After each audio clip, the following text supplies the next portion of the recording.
دوسری بات یہ عرض کرنی ہے کہ جو لوگ بڑے بڑے دعوے کرتے ہیں نا کہ سینے پہ ہاتھ باندھنے کے تعلق سے اور ناف کے نیچے ہاتھ باندھنے کے تعلق سے کہ سینے پہ ہاتھ باندھنے کی حدیث ضعیف ہے اور ناف کے نیچے ہاتھ باندھنے کی حدیث صحیح ہے، تو یہ بات یاد رکھیں کہ ناف کے نیچے ہاتھ باندھنے کی کوئی مسند صریح مسند مرفوع روایت موجود ہی نہیں ہے، صحیح تو بہت دور کی بات ہے، سمجھ رہے ہیں؟ اس پر اگر کسی کو بھی آبجیکشن ہے تو ہمارے سینٹر پہ آ جائے بحث کرنے کے لیے کہ کسی کی نظر میں بھی ایسی کوئی روایت ہے، الفاظ ذرا دھیان سے سنیے، صریح مسند اور مرفوع روایت اس کا وجود ہی نہیں ہے، صحیح ضعیف تو دور کی بات ہے، جبکہ سینے پہ ہاتھ باندھنے کے تعلق سے روایت صحیح ابن خزیمہ میں بھی ہے، مسند احمد میں بھی ہے، باقاعدہ اس کا اپنا ایک وجود ہے، اس کے مسند ہونے میں کوئی مسئلہ نہیں ہے، کوئی اختلاف نہیں مسند میں۔ اب سند پہ جو ہے بحث ہو سکتی ہے، لیکن یہ جو ہے نا کہ پہلے اس کا وجود تو ہو کہ کسی روایت کسی کتاب میں موجود ہو روایت، تو صریح مسند مرفوع روایت تو ناف کے نیچے ہاتھ باندھنے والی دنیا کی کسی کتاب میں موجود ہی نہیں ہے، اور یہی کمی پوری کرنے کے لیے کچھ لوگوں نے زبردستی مصنف ابن ابی شیبہ میں گھسانے کی کوشش کی، لیکن وہ کامیاب نہیں ہوئی۔ تو یہ بات اچھی طرح سے سن لیں کہ ناف کے نیچے ہاتھ باندھنے والی جتنی بھی روایتیں اس میں کوئی صریح مسند ہے، وہ سب موقوف روایتیں، وہ بھی ضعیف ہے، سب موقوف روایتیں وہ بھی ضعیف ہے، لیکن صریح مسند کہ کسی صحابی نے یہ کہا کہ اللہ کے نبی صلی اللہ علیہ وسلم کا صراحتاً نام لیا اور یہ کہا کہ اللہ کے نبی کو ہم نے ایسا کرتے ہوئے دیکھا، ایسی کوئی روایت موجود ہی نہیں ہے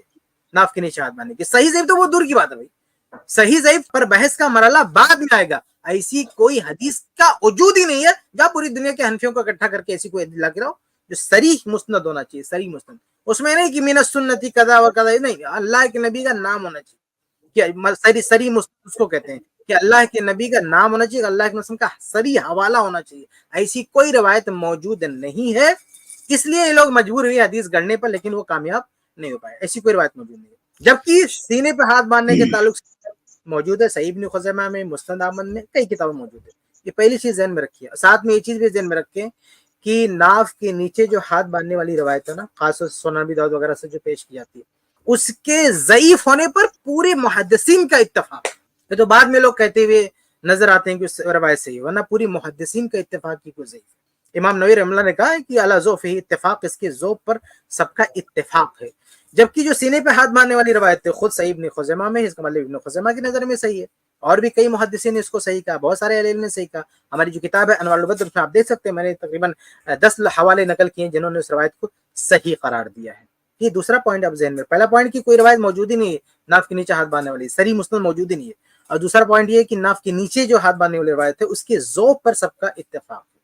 بلکہ ایک اور انٹرسٹنگ چیز یہ ہے کہ ناف کے نیچے ہاتھ باندھنے والی جو روایت ہے نا، اس میں ایک روایت، ایک راوی ہے عبد الرحمن بن اسحاق الواسطی، اس کے ضعیف ہونے پر بھی اتفاق ہے، اس بندے کے ضعیف ہونے پر بھی، اس راوی کے ضعیف ہونے پر بھی اتفاق، اتنی ساری کمزوریاں، اور پتہ نہیں کس عقل سے آدمی کہتا ہے کہ نہیں وہ جو ہے ناف کے نیچے ہاتھ باندھنا ہے۔ بلکہ اور یہ جو کتابی سلسلہ شروع ہوا نا لکھنے کا،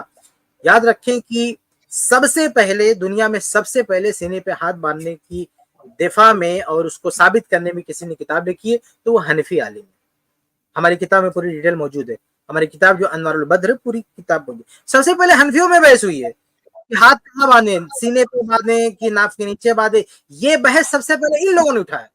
یعنی ان کے ایک حنفی عالم نے کہا کہ بھئی حدیث میں ہوتا سینے پہ باندھیں گے، تو دوسرے حنفی عالم نے اس کا رد کیا، ان میں رد سب چلتا رہا، اہل حدیثوں نے تو بہت بعد میں کتاب لکھنا شروع کیا، خواہ مخواہ اس میں اہل حدیثوں کو بدنام کرتے ہیں۔ اس کلپ کی فل ویڈیو دیکھنے کے لیے ہمارے چینل پر ضرور آئیں۔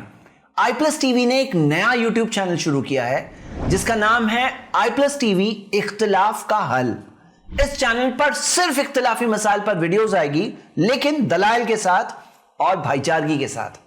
آپ کو میں دعوت دیتا ہوں کہ آپ بھی ہمارے اس چینل کو سبسکرائب کریں، ہماری ویڈیوز کو شیئر کریں اور نوٹیفیکیشن آئیکن کو آل سلیکٹ کریں تاکہ آپ کو ہماری ویڈیوز کا نوٹیفیکیشن مل سکے۔ جزاک اللہ خیر، والسلام علیکم ورحمۃ اللہ۔